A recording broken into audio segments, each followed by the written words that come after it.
Hello साथियों, नमस्कार। आपके अपने यूट्यूब चैनल चालिया स्मार्ट स्टडी में हार्दिक अभिनंदन व स्वागत। आज हम फिर बहुत ही महत्वपूर्ण इम्पोर्टेंट हिंदी व्याकरण का टॉपिक है एकार्थी या भिन्नार्थी शब्दों का अध्ययन करेंगे। हर भर्ती परीक्षा की दृष्टि से महत्वपूर्ण क्लास, इम्पोर्टेंट क्लास और कक्षा में पढ़ने वाले सभी विद्यार्थियों के लिए बहुत ही इम्पोर्टेंट और महत्वपूर्ण क्लास है। आप सभी को मालूम होगा कि यह टॉपिक जो एकार्थी व अनेकार्थी शब्द हैं, ये हर भर्ती परीक्षा में आते हैं और साथ में जो कक्षा में पढ़ने वाले विद्यार्थी हैं उनके लिए भी बहुत ही और महत्वपूर्ण क्लास रहती है ये। तो आप अच्छी तरीके से इस क्लास को देखें, लाइक करें, शेयर करें। और इसके अलावा हिंदी व्याकरण के जो अन्य महत्वपूर्ण नोट्स टाइप टॉपिक है और प्रश्नोत्तरी है, वो भी इस यूट्यूब चैनल के माध्यम से हमने शुरू कर रखी है। इसके अलावा हिंदी व्याकरण के अलावा भी राजस्थान जीके हैं, इंडिया जीके के भी प्रश्न हम इस यूट्यूब चैनल के माध्यम से करवा रहे हैं। आप सभी का अच्छा अगर सहयोग रहा तो हम इसी प्रकार से आगे क्लास और अच्छे अच्छे लाते रहेंगे। तो आप अच्छी तरीके से इन क्लासों को देखें। पहले एकार्थी या भिन्नार्थी शब्दों की परिभाषा देख लेते हैं। यहाँ कुछ ऐसे शब्द दिए जा रहे हैं जिनमें सूक्ष्म अर्थ भेद रहता है, परंतु उन शब्द युगों में से एकार्थी की प्रतीत होती है। यानी सूक्ष्म छोड़ा बहुत ही अंतर होगा, जिन्हें पहचानना अति आवश्यक और महत्वपूर्ण होता है। इन्हीं महत्वपूर्ण बिंदु के साथ आगे हम शुरू करते हैं हमारा महत्वपूर्ण टॉपिक, जो एकार्थी क्या होते हैं, अनेकार्थी क्या होते हैं, इन सभी पर अभी हम इस क्लास में चर्चा करेंगे। पहला है अस्तर और शस्त्र। दो चीज़ दी गई हैं। अस्त्र क्या होता है और शस्त्र क्या होता है। ऐसे अस्त्र होता है, ऐसे अलग होना, यानी हाथ से जो वस्तु या जो चलाया जाता है वो अलग हो जाता है, वो अस्त्र होता है। से शस्त्र और से साथ में हाथ में लेकर जो वार किया जाता है वह शस्त्र होता है। अब अस्त्र की बात करें तो फेंक कर प्रहार करने का हथियार जैसे बाण, ये अस्त्र है। और हाथ से पकड़कर प्रहार करने का हथियार जैसे तलवार, ये शस्त्र होता है। इसी प्रकार जैसे अभिभाषण और व्याख्यान, इन दोनों में क्या अंतर है? सूक्ष्म थोड़ा बहुत अंतर है। अभिभाषण होता है लिखित भाषण, यानी लिख कर जो पढ़ा जाता है, लिखित वो भाषण होता है, वो अभिभाषण दिया जाता है। और व्याख्यान होता है मौखिक भाषण, जो मौखिक रूप से हम वो देते हैं, वो व्याख्यान किया जाता है। इसी प्रकार अनुरोध व आग्रह। अनुरोध होता है विनयपूर्ण हट, यानी विनयपूर्ण बहुत ही प्रेमपूर्ण जो हट किया जाता है वो अनुरोध होगा, मगर आग्रह हट जो किया जाता है वो आग्रह होगा। चौथा है अहंकार और अभिमान। अहंकार होता है स्वयं को उचित से अधिक मानना, यानी स्वयं को उचित से अधिक मानने वाला अहंकार होता है। कुछ अपने आप में उचित से अधिक कुछ मानेंगे वो अहंकार होगा। और गुण होने का घमंड होना अभिमान होगा। कहा जाता है तुम में अहंकार है, मगर उचित से वो अधिक अपने आप को मान रहा है, स्वयं को, वो उसी में अहंकार आ गया। और गुण होने का जो घमंड है, यानी किसी अच्छे होने का गुण होगा या कुछ कार्य करने का गुण होगा, उसमें अगर घमंड करेगा तो वो अभिमान होगा। इन दोनों में सूक्ष्म सा अंतर है। पांचवा है आधि और व्याधि। मानसिक जो कष्ट होता है मस्तिष्क रूप से, यानी मानसिक जो कष्ट होगा वो आदि होगा, आधि। और शारीरिक जिस प्रकार का रोग होगा, कष्ट होगा शारीरिक रूप से, जैसे बुखार है या कोई और रोग हो गया, तो वो व्याधि होगी। मानसिक रूप से होगी वो आदि होगी, और शारीरिक रूप से होगी वो व्याधि होगी। इसी प्रकार छठा है ईर्ष्या और द्वेष। इन दोनों में सूक्ष्म सा अंतर है, बहुत ही महत्वपूर्ण इंपॉर्टेंट है। बिना कारण की शत्रुता रखना, यानी कारण नहीं है, ऐसे ही हम किसी के प्रति द्वेष भाव रख रहे हैं तो वह व्याधि होगी, वह ईर्ष्या होगी, यानी किसी से जलन करना, ईर्ष्या करना। कारणवश किसी से शत्रुता, यानी कोई कारण हो गया और उस कारण से उसमें के प्रति शत्रुता रख रहे हैं तो वह द्वेष होगा। इन दोनों में सूक्ष्म अंतर है। सातवां है उत्साह और साहस में क्या अंतर है। उत्साह और साहस जो एकार्थी शब्द होते हैं, उनमें उत्साह है किसी कार्य विशेष को करने का उमंग, यानी कोई कार्य है, शादी है, विवाह है, जो भी है, उसको हम करेंगे किसी विशेष कार्यक्रम को, तो उसमें जो उमंग होगी वह उत्साह होगा। साहस साधन के अभाव में भी कार्य करने की लगन, यानी साधन नहीं है फिर भी हम किसी कार्य करने की हमारी लगन है तो वह होगा साहस। तो ये उत्साह और साहस में सूक्ष्म छोटा सा अंतर था जो बहुत ही महत्वपूर्ण इंपॉर्टेंट है भर्ती परीक्षा दृष्टि से। और यह क्लास भी कक्षा में पढ़ने वाले विद्यार्थियों के लिए भी बहुत ही महत्वपूर्ण इंपॉर्टेंट है। तो आप ज़्यादा से ज़्यादा इसको लाइक करें, शेयर करें। 8वां है उद्यम और उद्योग। उद्यम का अर्थ होता है किसी कार्य में निरंतर लगे रहना, उद्यम होता है, यानी कोई कार्य हम उसके प्रति निरंतर लगे हुए हैं तो उद्यम होगा। उद्योग का अर्थ है परिश्रम या उपाय करना, यानी परिश्रम करेंगे या कोई उपाय करेंगे तो वो उद्योग होगा। उपहार या भेंट, इन दोनों में बहुत ही सूक्ष्म अंतर है। अन्य को दिया जाने वाला उपहार होता है, यानी अन्य कोई व्यक्ति है, उसे कोई भी हो सकता है, उसे जो अन्य को दिया जाने वाला जो होता है वह उपहार होता है। भेंट का अर्थ है बड़ों को दी जाने वाली जो भेंट होता है, यानी बड़े होते हैं और बड़ों को जो दी जाती है वह होती है भेंट। नमस्कार और अभिवादन, ये दोनों भी बहुत ही महत्वपूर्ण है। बराबर वालों के प्रति नम्रता दिखाना ये नमस्कार कहलाता है, यानी हम नमस्कार करते हैं और ये नमस्कार जब बराबर वालों के प्रति की जाती है, कोई हमारे हम उम्र के होते हैं, बराबर वाले होते हैं, उसे हम नमस्कार करते हैं। और आदर के लिए खड़ा होना अभिवादन होता है। कोई आता है और हम खड़े हो जाते हैं तो वो अभिवादन स्वरूप होगा, वो खड़े हो गए। और परिणाम जो एक और आता है प्रणाम, तो प्रणाम बड़ों के प्रति आदर भाव का सम्मानता पूर्व दिखाने वाला शब्द होता है। प्रश्न संख्या 11 है मूर्ख अज्ञ। तो मूर्ख और अज्ञ के क्या अंतर है? जो समझाने पर भी नहीं समझे वो मूर्ख होता है। कहते हैं कि तू तो मूर्ख है, बहुत समझा दिया मगर समझा नहीं तो वो क्या होगा? जो समझाने पर भी नहीं समझे तो वो होगा मूर्ख। अज्ञ समझदार किंतु किसी विषय विशेष में अनजान, यानी समझदार तो है मगर कोई विषय विशेष है और विषय विशेष में अनजान होता है, वो अज्ञ होता है। इसी प्रकार 13वां अच्छा है, महत्वपूर्ण है। 12वां रीति और नीति, ये दोनों न और रे में अंतर है। पहले में रीति है, न रे आ रहा है, दूसरे में न आ रहा है, नीति है। तो इन दोनों में भी सूक्ष्म थोड़ा बहुत अंतर है।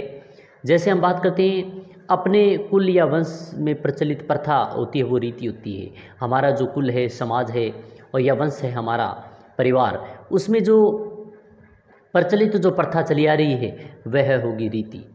नीति लोक हित के लिए समाज द्वारा बनाए हुए कुछ नियम, यानी लोगों का हित किस प्रकार हो और लोगों का हित होगा समाज द्वारा जो बनाए गए नियम होंगे, यानी ये समाज के कुछ नियम है जो हमें करने होंगे और लोक हित के लिए होंगे तो वो नीति होगी। यही नीति और रीति में अंतर है। 13वां है सहानुभूति और संवेदना। ये दोनों भी बहुत ही सूक्ष्म और छोटा सा अंतर है। सहानुभूति, संवेदना, दूसरों के सुख दुख को अपना समझना, वो होता है सहानुभूति। यानी दूसरे कोई भी हैं और उनके पर उनको सुख है या दुख है वो हम अपना समझेंगे तो वह होगी सहानुभूति। संवेदना होगा दूसरों को दुखी देखकर दुख प्रकट करना, यानी दूसरे दुखी हैं और उसको देखकर भी दुख हम प्रकट करेंगे तो वह होगी संवेदना। बहुत ही सूक्ष्म छोटा सा अंतर। 14वां है प्रयत्न और प्रयास। प्रयत्न और प्रयास में भी थोड़ा बहुत अंतर है। प्रयत्न होता है मानसिक या शारीरिक रूप से श्रम करना, यानी मानसिक और शारीरिक रूप से हम श्रम करते हैं। जैसे पढ़ाई के लिए हम तैयारी कर रहे हैं तो मानसिक और शारीरिक रूप से हम जो श्रम कर रहे हैं वो प्रयत्न होगा। प्रयास होगा मन लगाकर कोई कार्य करने की चेष्टा करना, यानी मन लगाकर कोई भी कार्य होता है उसके करने की जो चेष्टा होती है वो प्रयास होता है। तो प्रयत्न और प्रयास में ये भी बहुत ही सूक्ष्म और छोटा सा अंतर था। अब बात करते हैं 15वां है भय और त्रास। इन दोनों में भी सूक्ष्म अंतर है। कारणवश किसी अनिष्ट की आशंका से डरना, यानी कोई कारणवश है और किसी अनिष्ट की आशंका से जो डरा जाता है वह भय होता है। त्रास होता है किसी के द्वारा किए जाने वाले कष्ट की कल्पना करना, यानी किसी के द्वारा जो किया जाने वाला कष्ट है उसकी हम कल्पना कर रहे हैं तो वह त्रास होगा। तो ये दोनों में भय और त्रास में थोड़ा बहुत अंतर था। 16वां है लज्जा व ग्लानि। लज्जा और ग्लानि में भी एकार, ये सब हम जो पढ़ रहे हैं अनेकार्थी शब्द पढ़ रहे हैं, भर्ती परीक्षा की दृष्टि से इंपॉर्टेंट और महत्वपूर्ण है। आशा करते हैं कि ये क्लास आपको अच्छी लग रही है। अच्छी लग रही है तो लाइक करें, शेयर करें। लज्जा और ग्लानि किसी भी बुरे कार्य के हो जाने पर दूसरों से शर्म, यानी कोई भी कार्य है, बुरा कार्य है, वो हो गया तो दूसरों के प्रति हम जो शर्म रखेंगे वह लज्जा होगी, हमें लज्जा आएगी। ग्लानि किसी गलत काम के हो जाने पर दिल में दुखी होना, यानी दिल से बहुत दुखी हैं, गलत कार्य हो गया मगर दिल बहुत दुखी है, तो ऐसे में हमें ग्लानि होगी। इस ये है लज्जा और ग्लानि में बहुत ही सूक्ष्म छोटा सा अंतर था। 17वां है पाप और अपराध। पाप और अपराध में भी थोड़ा बहुत अंतर है। धर्म संबंधी नियमों का उल्लंघन करना पाप होता है, यानी हमारे को धर्म संबंधी जो कुछ नियम है और इन हम नियमों का अगर उल्लंघन करेंगे तो वह पाप कहलाता है। मगर अपराध सामाजिक या नैतिक नियमों का उल्लंघन करना, यानी समाज विशेष या हमारे खुद के नैतिक जो नियम होते हैं उन नियमों का अगर हम अलग उल्लंघन करेंगे तो वह अपराध कहलाएगा। तो पाप और अपराध में सूक्ष्म और छोटा सा अंतर था। 18वां है सेवा शुश्रूषा। इन दोनों में भी सूक्ष्म छोटा सा अंतर। देवता या पूजनीय व्यक्ति को संतुष्ट करने के लिए कार्य करना, यानी देवता होते हैं और पूजनीय जो व्यक्ति होते हैं उनको हम संतुष्ट करेंगे और संतुष्ट करने के प्रति जो हम कार्य द्वारा को जो कार्य किया जाएगा तो ऐसा कार्य सेवा कहलाती है। और शुश्रूषा रोगी या वृद्ध जनों की सहायता सेवा करना, वो सेवा नहीं वह शुश्रूषा कहलाएगी। तो ये शुद्ध शब्द भी कई बार भर्ती परीक्षा में पूछा जाता है, इम्पोर्टेंट है हर भर्ती के लिए और पढ़ने वाले विद्यार्थियों के लिए। सेवा और शुश्रूषा का अंतर। अति और अधिक, इन दोनों में भी अंतर सूक्ष्म है। अति यानी बहुत अधिक होगा वह अति, यानी किसी कार्य की अति हो गई, बहुत अधिक हो गया तो वह अति हो गई।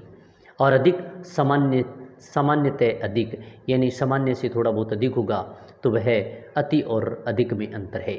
आचार और व्यवहार, इन दोनों में भी थोड़ा बहुत अंतर है। आचार यानी सच्चा आचरण, आचार होता है सच्चा आचरण, व्यवहार होता है व्यक्तिगत आचरण। यानी सच्चा आचरण होगा वो आचार होगा, व्यक्तिगत आचरण होगा वो व्यवहार होगा। तो आचरण और व्यवहार में थोड़ा बहुत सूक्ष्म अंतर है जो भर्ती परीक्षा की दृष्टि से महत्वपूर्ण है।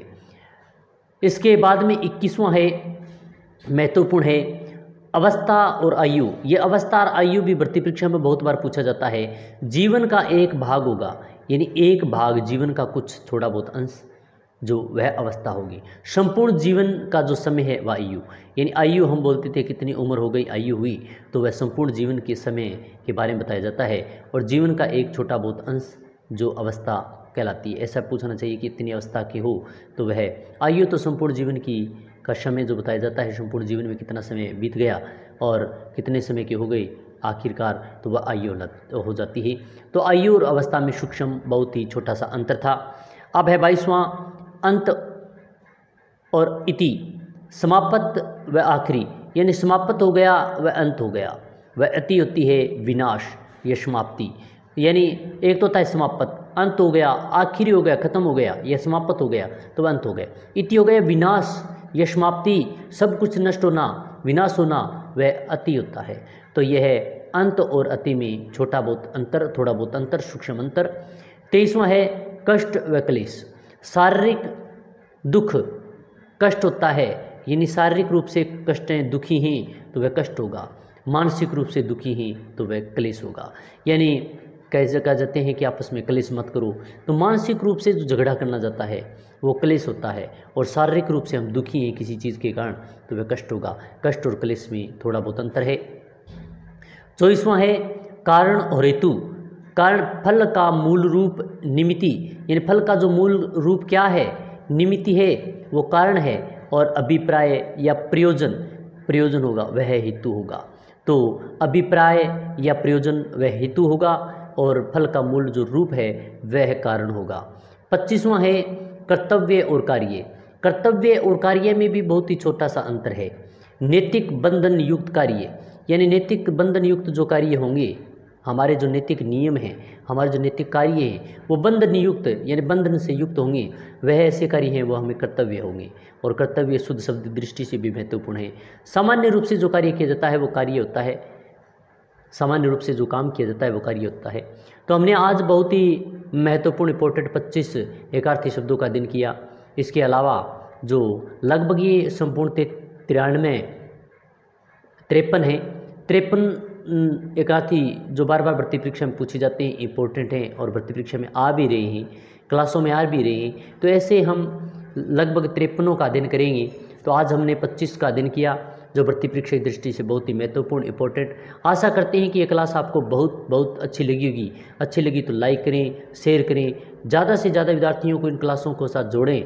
और प्ले लिस्ट बनी हुई है हिंदी नोट्स के नाम से, जो हम हिंदी व्याकरण के सभी नोट्सों का अध्ययन कर रहे हैं। तो ऐसी प्रकार की महत्वपूर्ण, इसी प्रकार की एक महत्वपूर्ण क्लास के साथ फिर मिलेंगे। जय हिंद, जय भारत।